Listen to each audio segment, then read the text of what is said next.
অবিনাশবাবুর diary ও সেই অভিশপ্ত রাত। ঘটনার সূত্রপাত। অবিনাশবাবু পেশায় একজন প্রত্নতাত্ত্বিক গবেষক। পুরনো স্থাপত্য আর ইতিহাসের খোঁজে তিনি ঘুরে বেড়াতেন দেশের এক প্রান্ত থেকে অন্য প্রান্তে। 2016 সালের শীতকালে তিনি সন্ধান পান উত্তরবঙ্গের এক প্রত্যন্ত গ্রামে অবস্থিত প্রায় 200 বছরের পুরনো এক রাজবাড়ির।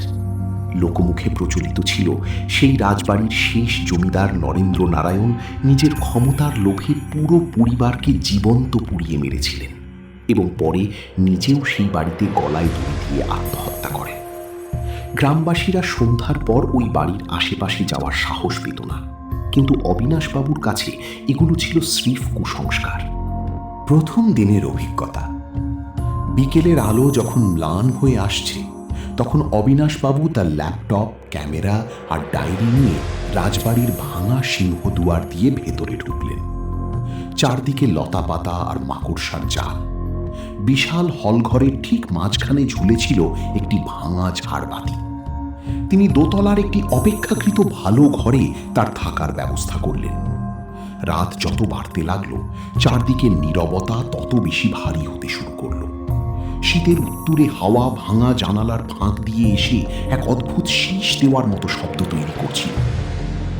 মাঝ রাতের সেই পায়ের আওয়াজ। রাত তখন ঠিক 12:45।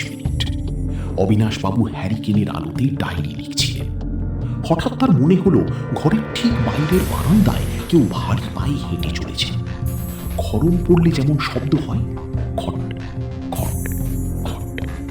তিনি কলম থামিয়ে কান খাড়া করলেন। শব্দটা তার ঘরের দরজার সামনে এসে হঠাৎ বন্ধ হয়ে গেল। অবিনাশবাবু সাহস জোগাড় করে দরজা খুললেন, কিন্তু বাইরে কেউ ছিল না। শুধু এক তীব্র পচা গন্ধ তার নাকে এসে ধাক্কা দিল। আয়নার ভেতরের সেই ছায়া। ঘরে ফিরে এসে তিনি যখন খাটে বসতে যাবেন, তখন তার নজর গেল ঘরের কোণে রাখা ধুলো জমা বিশাল বেলজিয়াম আয়নাটার দিকে। হ্যারিকেনের আবছা আলোয় তিনি দেখলেন আয়নার ভেতরে তার নিজের প্রতিবিম্বের ঠিক পিছনে আরেকটি অবয়ব দাঁড়িয়ে আছে। সেটি এক নারীর শরীর, কিন্তু তার মুখটা সম্পূর্ণ পুড়ে কয়লার মতো কালো হয়ে গেছে। চোখ দুটো থেকে টপ টপ করে রক্ত ঝরছে।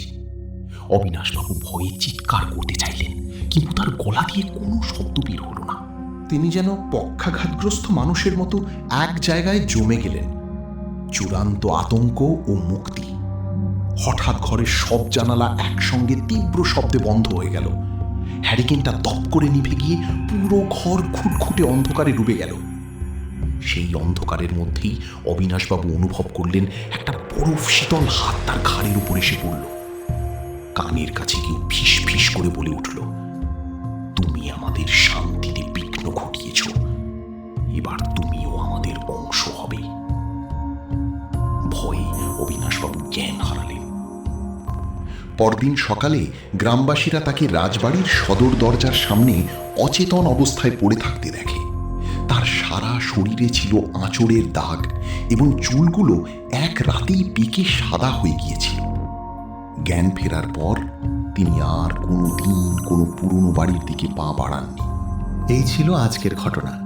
আবার আমরা ফিরে আসব অন্য কোনো ঘটনা নিয়ে।